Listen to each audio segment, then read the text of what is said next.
Good morning, and a warm welcome to your show, Sunny Mornings San Francisco. I'm your host, Melissa, and it's Thursday, May 21st. You'll be interested to know. 99 years ago, today, in 1927, Charles Lindbergh flew solo nonstop across the Atlantic in his single-engine Spirit of St. Louis, landing in Paris after an unprecedented transoceanic flight. His daring achievement demonstrated the potential of aviation for long-distance travel and inspired public confidence in commercial flight and technological progress. So now you know. And now, it's time for the Surf Report. Thursday at Ocean Beach. This morning, it's looking choppy with waves around 4 to 6 plus feet. Conditions improve slightly to fair as the morning goes on, but expect them to remain choppy by afternoon, with winds increasing to onshore at 9 miles per hour. Waves will drop to 3 to 5 feet later in the day. Best time to ride is at 7 a.m. with the 1 foot outgoing low tide, when the west-northwest swell is 6 feet at 11 seconds, and the onshore wind is 6 miles per hour. The first low tide on Thursday will be -1 foot at 10 a.m., followed by a 5-foot high tide just after 5:30. The nearshore buoy in San Francisco Bar reads 57 degrees for the water temperature. Choppy conditions persist Friday with waves reaching 3 to 5 feet and southwest winds around 9 to 16 miles per hour. Saturday continues the trend with choppy surf at 3 to 4 plus feet as winds shift slightly to the south-southwest. By Sunday, conditions improve slightly with fair surf at 2 to 3 plus feet, offering the best opportunity of the weekend. This morning, it's partly sunny, and it feels like 55 degrees with 5 mile per hour wind. The sunset will take place at 8:18, and it will rise again tomorrow at 5:54. It looks like we're in for some mostly cloudy skies today, with a high around 60 and a mild breeze. Tonight, expect continued mostly cloudy conditions, with a low of 56 and light winds picking up a bit. Looking ahead in the weather. Friday will be mostly sunny with a high near 60 and a southwest wind of about 10 miles per hour. Temperatures hold in the upper 50s through Memorial Day with partly sunny afternoons and mostly cloudy nights near 52. Bonjour, food enthusiasts. This podcast is brought to you by Versailles Cafe and Pastries in Encinitas. Nestled on El Camino Real South, just north of Encinitas Boulevard, this cafe is a haven for culinary delights. Indulge in their amazing Eggs Benedict or their gluten-free crepes. You can grab a panini for lunch or just breeze on through to get your morning coffee. They are open every day from 8 to 5. So stop on by and don't forget to tell them Sunny Morning sent you. In local news, the California Michelin Guide recently unveiled a new list, adding 7 Bay Area restaurants to its collection. Among the honorees, 4 San Francisco establishments received recognition, including the Turkish wine bar Kitchen Istanbul, the Mexican restaurant Maria Isabel, soul food spot Minibel's Soul Movement, and Tuscan fine dining venue Via Aurelia. In Oakland, Judugu and Popoca also made the cut, while Vicinity, a new restaurant in Los Gatos, gained attention. These additions are labeled as recommended and new, with hopes of future Bib Gourmand or starred recognition in the annual ceremony set for San Diego on June 24th.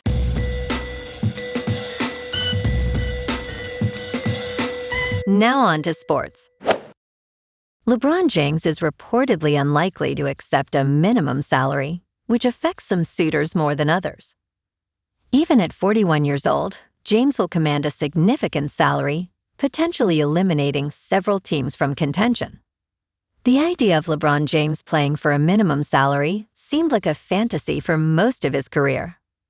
While he is worth much more, his age and desire to contend for a championship complicate matters. Teams capable of competing typically do not have the funds available to pay him appropriately. James is the highest-paid player in National Basketball Association history and has earned substantial amounts off the court. Though anything he earns now is pocket change by his standards, interested parties should not expect a discount. Insider Jake Fisher stated that James taking a minimum salary does not sound like that is actually in the cards at all. James has not taken a substantial pay cut since leaving the Miami Heat in 2014. For some suitors, this news is mildly disappointing, while for others, it removes them from serious contention for James's services. The New York Knicks and Denver Nuggets likely cannot afford him, as both teams are near their salary limits.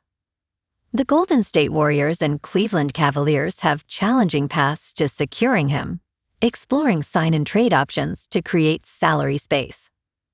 If money is a significant factor, the Los Angeles Clippers have a potential path to $28 million in cap space in James' current market. The Los Angeles Lakers hold the advantage, with full bird rights allowing them to pay James up to the maximum amount. How they'll allocate their potential $48 million in cap space remains uncertain, but it will dictate their ability to retain him. In a perfect world, the Lakers would have liked to keep James at a discount, but it seems they will need to invest real financial resources to do so. In local sports, the Giants are licking their wounds after dropping 3 straight to Arizona. They fell 3-6 yesterday at Chase Field, with Tyler Mahle taking the loss. Casey Schmidt went deep for a solo shot, but it wasn't enough. San Francisco sits at 20-30, 6 games back in the division. They get a day off Thursday before heading home to face the White Sox Friday night at 7:15. Trevor McDonald takes the mound against Davis Martin. Oracle Park's pitcher-friendly dimensions should help the home team snap this 3-game losing streak and reset at the plate. Looking ahead, the Giants own the 4th overall pick in this summer's draft. They're being linked to Jacob Lombard, a shortstop from Gulliver Prep with serious offensive upside and legitimate defensive chops. It signals a potential shift toward prep prospects after leaning heavily on college players. Meanwhile, the Warriors are reshaping their coaching staff this offseason. Terry Stotts and Jerry Stackhouse are departing the franchise. Stotts, Steve Kerr's lead assistant and offensive coordinator, informed Kerr late in the regular season he wouldn't return. With both top assistants gone, Golden State will rebuild their coaching staff around Kerr heading into the draft and free agency. Down in San Jose, the PWHL announced an expansion franchise. The Hammerheads will begin play next season at SAP Center alongside the Sharks. They already logged over 1,000 season ticket deposits since the website launched Tuesday.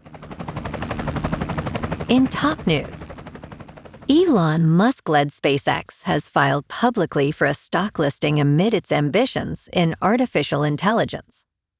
The company is seeking a valuation of $1 trillion. On Wednesday, SpaceX filed for an initial public offering, paving the way for one of the most highly anticipated listings of the year.